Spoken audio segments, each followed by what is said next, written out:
It's day 87 of May. We're still chugging along here. Some good news about the NFL season. So this is a good 2-minute drill. We're going to start with this.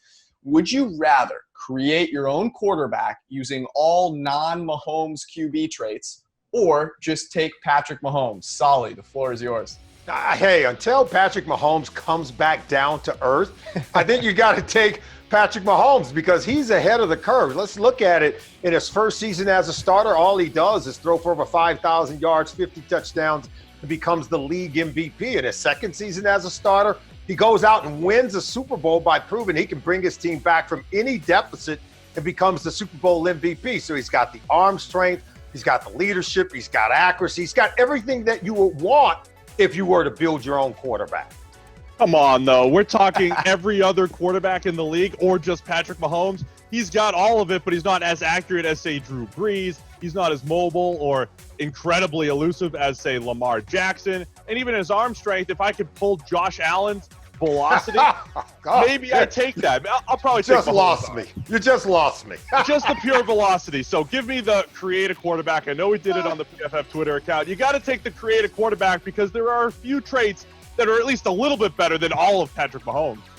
The rushing ability, it brings me close. It brings me close, but I can't choose any of Mahomes' other characteristics, and I think he's well above in some of those other areas. I mean, the dude makes throws that no one else, no combination of guys would be able to make. I mean, think about this.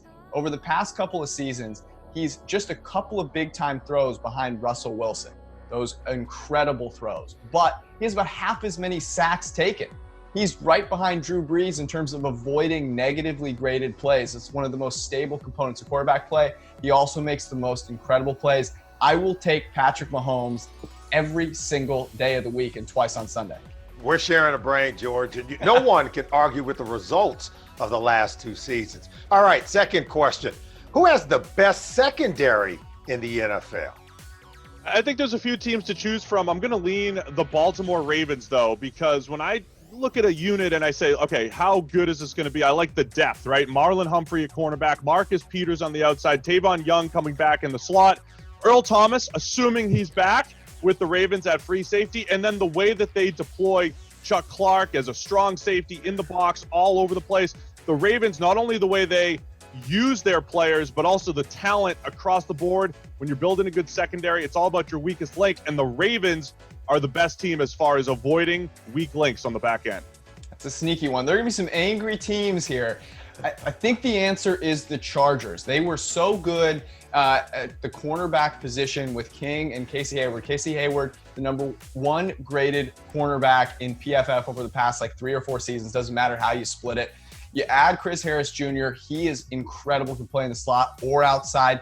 He's been a top 10 graded guy in 6 of his 9 seasons. And Derwin James, who in his rookie year was our 5th highest graded safety. The guy can do it all. In terms of players in coverage that can guard anybody, it's the Chargers and then everybody else, in my opinion. Oh, absolutely. You got to take the Chargers. They have the best grade over the last 3 seasons. There it is. So it's not just 1 year. We're talking a nice long run. And I think you named the talented players in that back end. Now, last year, 60% of their snaps in coverage were in cover 3 zone.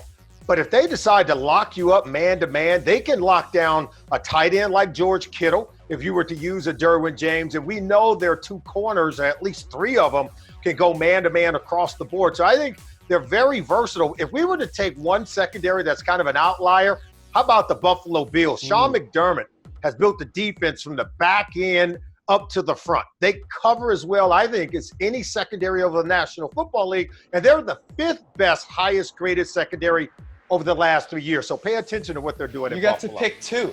I guess if you play in the league, you get to pick 2. Yeah, okay. Hey, the problem with the Chargers, though, is they have to face your creative quarterback twice a year, and that's going to crush them. So, sorry, guys. All right, last question today. If there are no fans in these NFL games, are you for or against pumping in crowd noise? Yay or nay on crowd noise? So here's the thing. It's easy to be nay. Everyone's nay. They want to hear the players and the coaches talk. But I don't want to hear players and coaches blame the lack of fan noise for wins and losses. I don't want to do that. What I want to do is use some of this technology we have to allow fans at home to create the fan noise themselves. buy your ticket and sit on your couch and create all the boos and cheers you want at home. We can do it. It'll be fun. It'll give us something to talk about. And the players and the coaches can't complain. Keep the fake fan noise, but give us a little control. I don't care how we get it, but we have to have some fan noise, because I fall on both sides of this. As a TV guy, we call it natural sound. How are you going to have a broadcast and you're hearing crickets? And you can hear every single call in the huddle. You can hear every check at the line of swear word.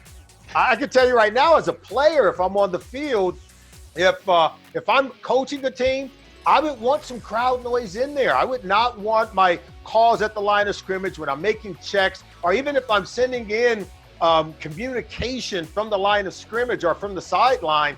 I would not want the other team on the other side hearing everything we have to say. I don't have to cover my mouth, okay, with my card, because they can just hear everything I say, whether I cover it or not.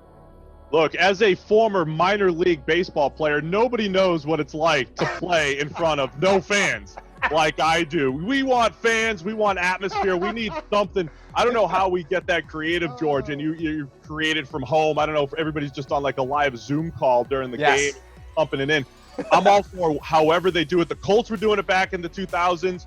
They'll find a way. Let's get some crowd noise. Let's get some atmosphere. You got to do it. Hey, the Vikings have been known to pump in crowd noise. So I was going to say, teams. there are some teams that are really prepared for this. I just want people at home yelling into their phones to create noise at a stadium thousands of miles away. That's what I want. You want to get rid of me and get back to more great PFF YouTube content? All you have to do is push that button right there and subscribe. Thanks for watching.